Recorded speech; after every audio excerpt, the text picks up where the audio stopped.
సుమన్ టీవీలో మీ business promotions కోసం ఈ కింది నెంబర్ను సంప్రదించగలరు.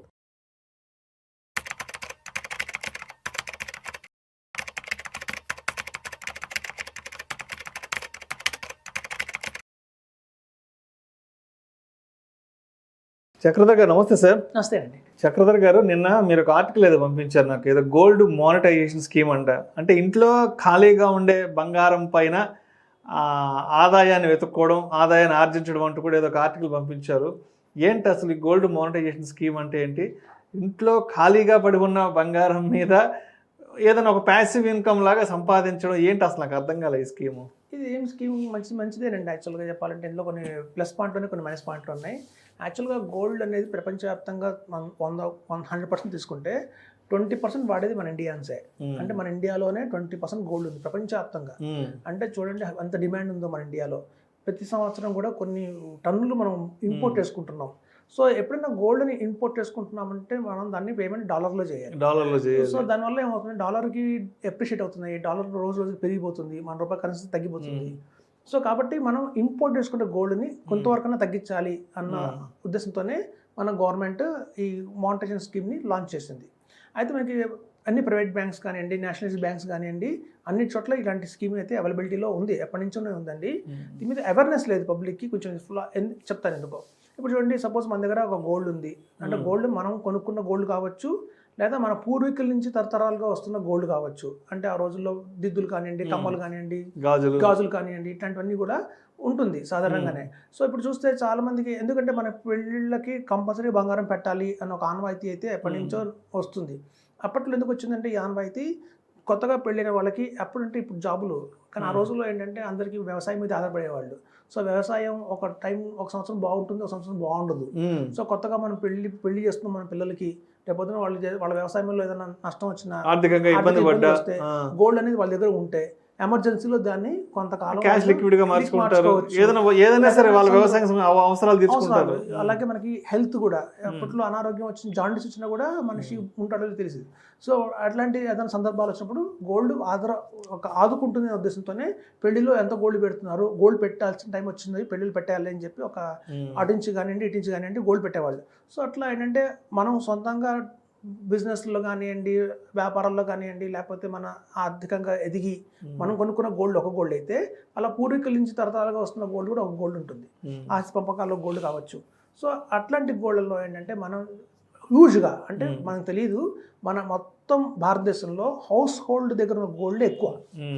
సో ఇట్లాంటి గోల్డ్ అనవసరంగా ఇంట్లో ఉంది, సర్క్యులేట్ అవ్వట్లేదు. ఇప్పుడు చూడండి, కరెన్సీ సర్క్యులేట్ అవుతుంటేనే ఎకానమీ చాలా బాగుంటుంది. ఇక్కడ ఏమైందంటే స్టోరేజ్ ఒక లిక్విడ్ మంచి అసెట్, గోల్డ్ అనేది మంచి అసెట్, కానీ నిరుపయోగంగా పడిపోయింది దాన్ని. సో అలా నిరుపయోగంగా ఉన్న గోల్డ్ని మళ్ళీ మనం కనుక తీసుకొస్తే, మన సర్క్యులేషన్ తీసుకొస్తే తద్వారా ఇండియన్ ఎకానమీ చాలా స్ట్రాంగ్గా అవుతున్న ఉద్దేశంతోనే ఈ గోల్డ్ మానిటైజేషన్ స్కీమ్ పెట్టారు. అయితే ఈ గోల్డ్ మానిటైజేషన్ స్కీమ్లో ఏంటంటే, మన దగ్గర ఉన్న గోల్డ్ని, పురాతన గోల్డ్ కావచ్చు, మన దగ్గర గోల్డ్ని మనం బ్యాంకులో కనుక సరెండర్ చేస్తే, ఇచ్చేస్తే వాళ్ళు మనకు ఒక సర్టిఫికేట్ ఇస్తారు. సో మొత్తం ఇంత 26 గ్రామ్స్ గోల్డ్, మినిమంగా 10 గ్రామ్స్ గోల్డ్ అయితే ఇవ్వాలండి. 10 గ్రాముల నుంచి మొదలవుతుంది. సో 50 గ్రామ్స్ గోల్డ్ అని మన దగ్గర తీసుకుంటారు. కాకపోతే చిన్న డిసడ్వాంటేజ్ ఏంటంటే, మన దగ్గర తీసుకున్న ఆ నగలు ఏవైతే ఉంటాయో వాటిని వాళ్ళు కరిగిచ్చి గోల్డ్గా మార్చేస్తారు. అప్పుడు మన ఇష్టంగా చేయించుకున్న నగ ఏదైతే ఉంటుందో, బ్యాంగిల్స్ కానివ్వండి, నెక్లెస్ కానివ్వండి, అది ఉండదు, అది మారిపోతుంది. వాళ్ళు కరిగి ముద్ద చేసేస్తారు. ఆ ముద్దని వాళ్ళు మళ్ళీ ఇంపోర్ట్స్ చేయకుండా ఆ ప్లేస్ లో దీన్ని వాడతారు. మనకి short term, long term, middle term అని 3 టర్మ్స్ ఉన్నాయండి. 3 years, 5 years, 7 years లాగా కొన్ని టర్మ్స్ ఉన్నాయి, 10 years ఉన్నాయి. సో షార్ట్ టర్మ్లో అనుకుందాం, సపోజ్ 3 ఏళ్ల తర్వాత మనకి every year 2% rate of interest మనకి వస్తుంది దాని మీద. ఇప్పుడు చూడండి, సహజంగా విత్ ట్యాక్స్ ఫ్రీ, మనం ట్యాక్స్ కూడా కట్టాల్సిన అవసరం లేదు. ఇప్పుడు గోల్డ్ నా ఇంట్లో ఉందనుకోండి, దాని మీద రెంటల్ ఇన్కమ్ ఏం రాదు. ఇప్పుడు ఒక ఇల్లు ఉంది, రెంట్ వస్తుంది, బ్యాంక్లో ఫిక్స్డ్ డిపాజిట్ చేస్తే వడ్డీ వస్తుంది. కానీ గోల్డ్ని ఇంట్లో పెట్టుకుంటున్నా, లేదా బ్యాంక్ లాకర్లో పెట్టిన గోల్డ్ కూడా వడ్డీ రాదు. సో దీనికి ఏంటంటే ఒక ప్యాసివ్ ఇన్కమ్ లాగా కూడా మనం ఆలోచించవచ్చు. మన దగ్గర ఉన్న గోల్డ్ కనుక సరెండర్ చేస్తున్నాం, అలా కనుక మానిటైజేషన్ స్కీమ్లో ఇస్తున్నామంటే మనకి సంవత్సరానికి 2%, 3% దాకా వడ్డీ వస్తుంది. అది ట్యాక్స్ ఫ్రీ ఇన్కమే. ఆ టెన్యూర్ అయిపోయిన తర్వాత మనం ఎన్ని గ్రామ్స్ అయితే గోల్డ్ ఇచ్చామో అన్ని గ్రామ్స్ గోల్డ్ కాయిన్ వస్తుంది మళ్ళీ మనకి. సో మన కాయిన్ రూపంలో మళ్ళీ మనకి గోల్డ్ వచ్చింది కాబట్టి మనం సేఫే. కాకపోతే ఇక్కడ నష్టపోయింది ఏంటంటే ఆ మేకింగ్ ఛార్జెస్ ఏవైతే ఉంటాయో గోల్డ్ కొనేటప్పుడు గోల్డ్ మేకింగ్ ఛార్జెస్ చేస్తారు. సో మన ఆర్నమెంట్ మీద మేకింగ్ ఛార్జ్ మనం ఆల్రెడీ కట్టున్నాం, కానీ మళ్ళీ వాళ్ళు దాన్ని కరిగించి దాన్ని కాయిన్ కింద మార్చారు కాబట్టి అది మనం లాస్ అయిపోయినట్టే. సో కాబట్టి ఇది ఒక్క కొంచెం డిసడ్వాంటేజ్ ఇందులో ఉందండి. సో దీన్ని అవాయిడ్ చేయడం కోసం ఇప్పుడు కొత్తగా గవర్నమెంట్ కొన్ని నిర్ణయాలు అయితే తీసుకొని రాబోతుంది. ఎట్లా అంటే వాటిని డిజిటల్ కరెన్సీగా మారుస్తారు, డిజిటల్ గోల్డ్గా మారుస్తారు. అంటే మనం ఇచ్చాం కొన్ని బ్యాంకుకి సరెండర్ చేసాం మన గోల్డ్ని.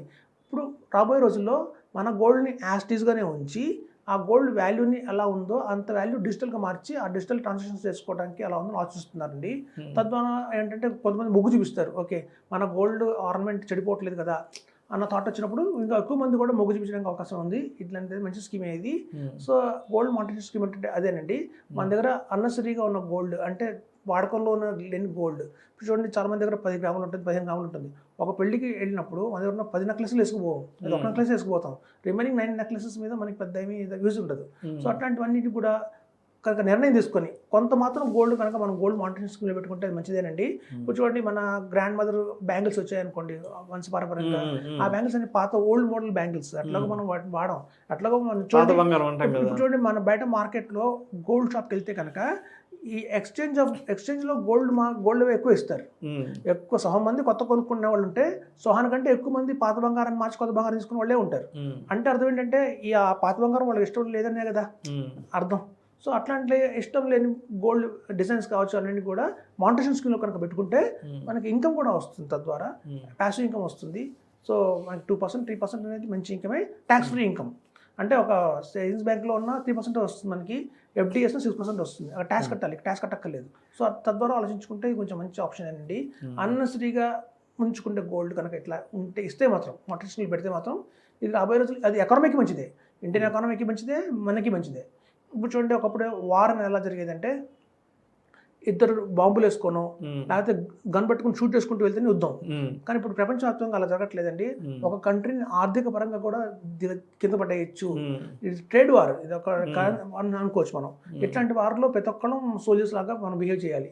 మనం మోడీ గారు కూడా సందేశం ఇచ్చింది అదే, ప్రతి ఒక్కళ్ళు కూడా దేశ సేవ కోసం చేయండి, దేశం కోసం ఆలోచించండి అని చెప్తున్నారు. సో కనుక మనం కంట్రీ బాగుండాలి, రాబోయే రోజుల్లో డాలర్ని తట్టుకొని నిలబడాలి, ముందుకెళ్ళాలి అంటే మాత్రం మనం ఇలాంటి గోల్డ్ మానిటరీ స్కీమ్స్లో మనం అందరం కూడా ఇన్వాల్వ్ అయితే చాలా మంచిది. సో మన దగ్గర ఉన్న గోల్డ్ని రెండుగా భాగారం చేయండి. ఒక తరతరాలుగా వస్తున్న బంగారం ఏదైతే ఉందో దాన్ని మాత్రం మీరు గోల్డ్ మానిటరీ స్కీమ్లో మీరు పెట్టచ్చు. దాని మీద మనకి ఇన్కమ్ వస్తుంది, ట్యాక్స్ ఫ్రీ ఇన్కమ్ వస్తుంది. మళ్ళీ 3 ఇయర్స్కో 5 ఇయర్స్కో 7 ఇయర్స్కో మనకి అంత మేరకు మళ్ళీ గోల్డ్ వాల్యూని వాళ్ళు తిరిగిస్తున్నారు.